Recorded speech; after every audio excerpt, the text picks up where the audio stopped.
My name is Shanna Mccormick, and I'm on the Cross James Show. You know it.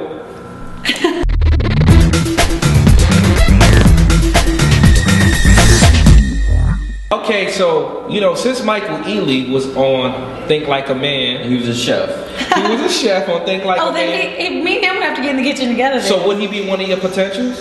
Oh, yeah. He would be one of your potentials? Okay. And shoot, I love a man that can cook, honestly. So he'll be in your potential, like, bracket, right? Yeah. So now with Micheal Ealy, what would you cook for Micheal Ealy? You know, because you're from Vh1 Sorority Sisters, right?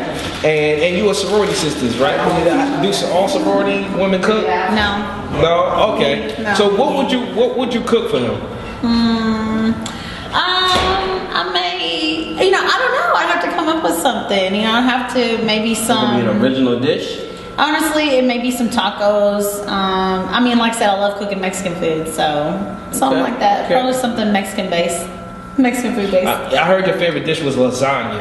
I like lasagna. So you'll cook lasagna? I would probably do, honestly, like a vegan. I try to do a vegan lasagna without pasta, so probably with zucchini, zucchini. For the pasta. Okay. So something like that. Maybe instead of meat, do like a veggie sausage or something like that. So let me ask you a question. This is gonna be a question that men want to know because you're beautiful. How do a man get out of your potential, your potential club? We're gonna call it the potential club. I guess what do you do to pick up?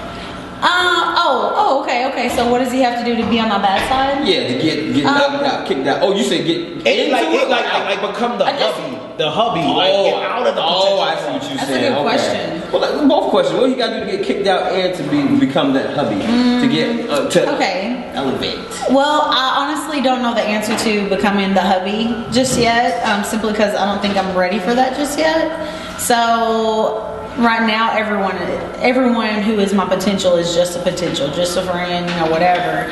I guess it would have to be a mutual thing to where we decide, okay, we're together, whatever, and I would have to know, okay, I can be with this person for a long time.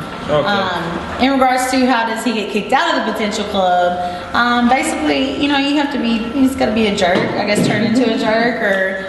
So what's your ideal man? A good cook, a nice car, mental, super strong, gym 7 days a week? Not necessarily 7 days. I do want someone who is health conscious, someone who, understands the importance of good health because, I am health conscious and I want my man to be around as long as me. And so, someone who is focused on health, someone, like I said, who is humble.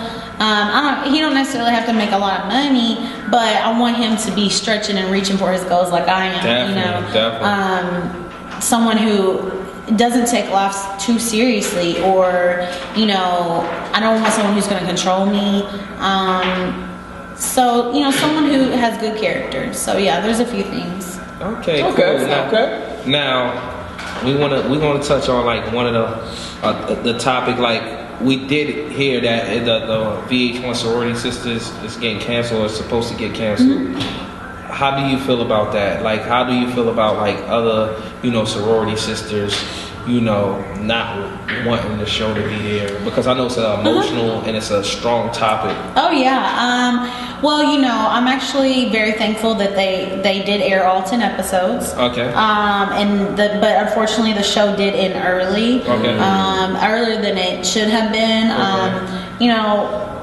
I think a lot of it was basically people felt as if it was airing out dirty laundry. It wasn't a good image for the sororities. Mm-hmm. But there's a lot of levels we can go into with that, talking about, the sororities are made up of people and no one's perfect. Yeah. So, it is what it is. People have their opinions.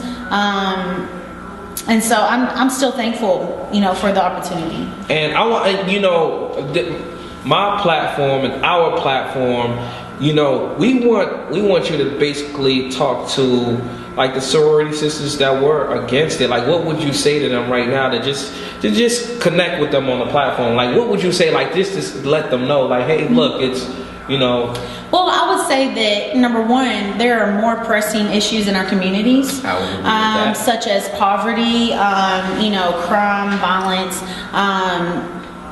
people living on the streets. There's real world shit going on. Right. There is so many other things going on in life that I really do hope that the sororities and the fraternities can come together on those issues now that they came together so strongly on the show.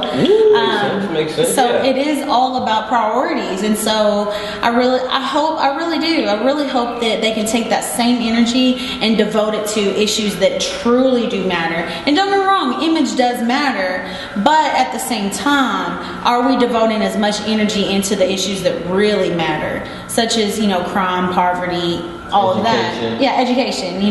So I would, number one, that's one thing I would probably say to them.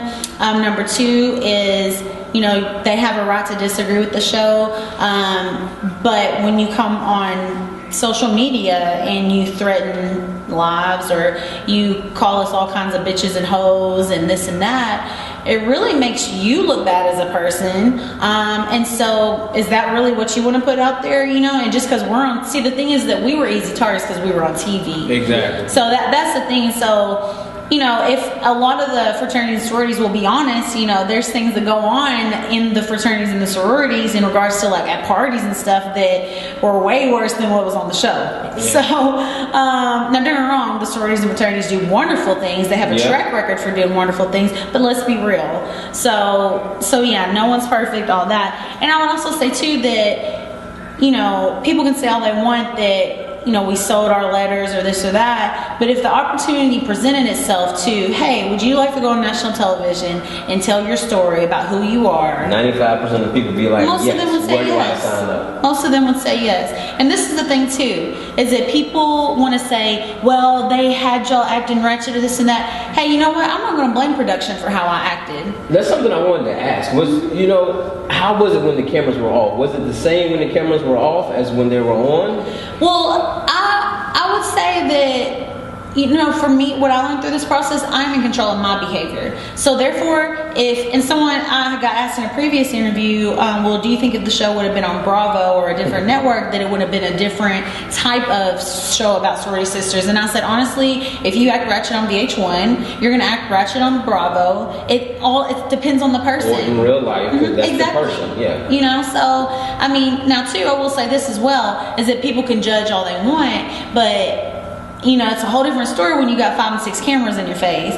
You think you're going to act one way or you think you're going to respond a certain way, but it's so different whenever those cameras are there. Him and I talk about that all the time. Whenever that camera pops up, you could be yourself, but you're still going to be a different you than when the camera is not here. Because even for me, watching myself, and it was hard for, some things for me were hard for me to watch of myself. I was like, dang, I don't know, I don't like the fact that I did that or I reacted that way. Like, what the heck? Yeah. So even for me, Yeah, because it looked like, well, it seemed like you did fight on there, right? Well, I did throw a glass of wine. I threw a glass of wine in April on the last episode. And what I learned from that was never to give anyone your power. And like I said, I'm in control of my behavior. I don't blame anybody for me. I don't even blame her for me throwing a glass of wine at her. Because, I was picked on a lot throughout the show because of my race. And so, I just got to a breaking point and I apologized to her. And we move forward from there. So I make no excuses for my behavior. I don't apologize for doing the show. I'm thankful for the show. I really am.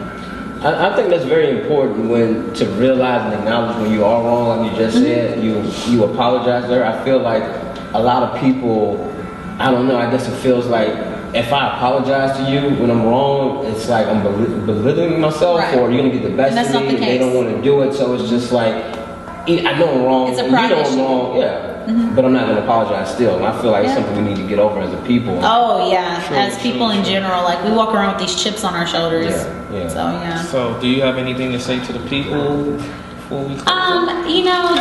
Just live your life and try to be happy and just do what makes you happy, regardless of what other people think. Because they're gonna talk regardless. So.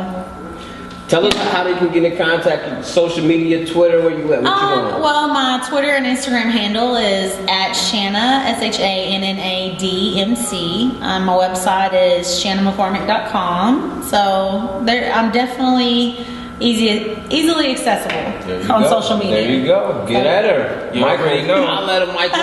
Holla at him, Micheal Ealy. You might become a potential first. Then I think he's probably married, so I'm not going there. Okay.